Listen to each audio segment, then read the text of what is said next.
We're joined by Bode Fadibe. He is the Chief Executive Officer at Sage Consulting and Communications, a company that engages in power sector policy analysis, advisory, and of course, advocacy. Glad to have you join us on Newsnight, Bode. Thank you very much. What do you make of this entire saga of from importation to the accusation by NNPC or some particular oil marketers importing contaminated fuel? They are denying it, and then of course NNPC promising the queues will disappear in less than no time, or if you like the word, soon. And of course the fact that the contaminated fuel is still in the depot there. What do you make of this whole saga? It's quite unfortunate that our country could be allowed to go through this kind of very painful experience where cars are being damaged as a result of the importation of contaminated fuel.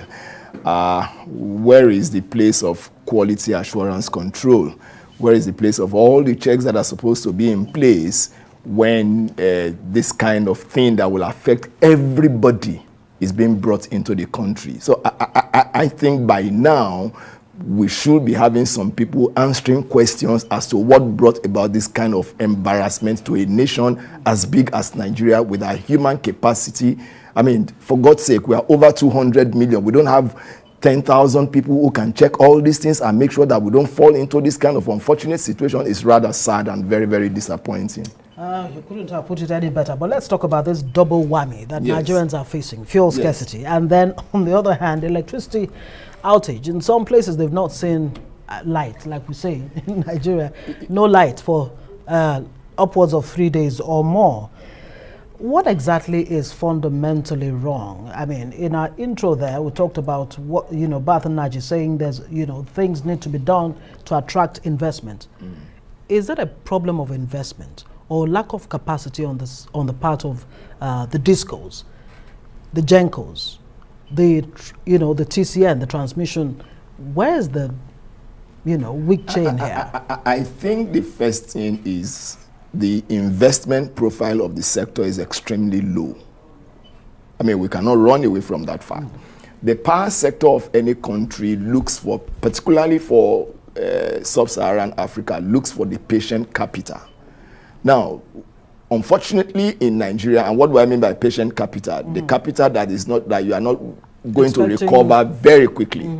Now, unfortunately, Nigeria is in a situation where we have borrowed so much that those who are likely to be interested in borrowing us more money are a bit worried that the risk level will be too high if they have to put their funds in our country again. I mean, that one is very, very clear.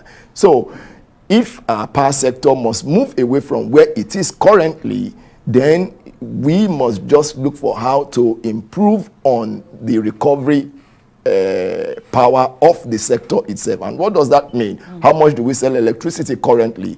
Can that money be sufficient to bring about the facilities that are required to unlock the what we have at the upstream sector of the sector, which is the generating sector? Can we, what we have there, can we bring it to the transmission level and from there move it to the distribution level? Right now, I think very seriously that that capacity is lacking in terms of the naira worth, not in terms of the human beings that will design the system to make it work. But no matter how brilliant you are, when you don't have money to execute those brilliant ideas, then you are stopped. You can't do that. All right. Well, then there's the whole question of over the years, Nigerians have not got the benefit of that. So, do you want to start increasing, the tariff? They've already done it. The tariff, so that people, because I was trying to recharge my this thing there. They told me and you saw, they told me it will be lower than what. Yes, but that's by the way. NNPC says they have enough fuel and are importing more.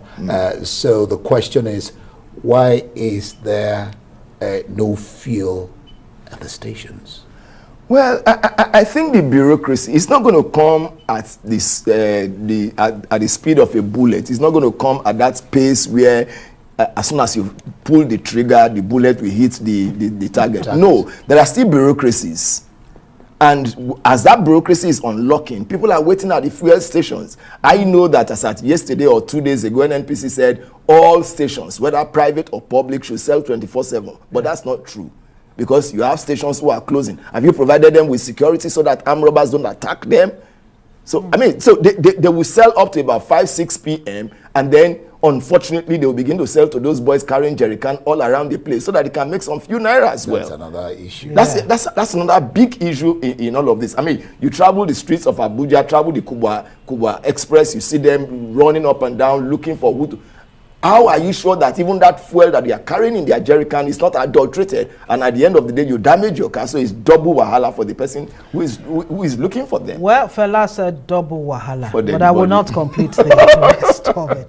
Let's come back to the issue of power and how Nigerians spend so much for an alternative. $14 billion spent every year on generators. What impact does all of this have on the economy? And how can we really extricate ourselves, come out from this vicious cycle? In terms of extricating ourselves, let me start from there. It only requires one thing, that we are consistent with our investment in the power sector. And it will take a bit of time. Because before you can put a power facility in place, take for instance a generating facility. It's not going to come in 6 months, it's not going to come in 12 months. It's going to take a bit of time.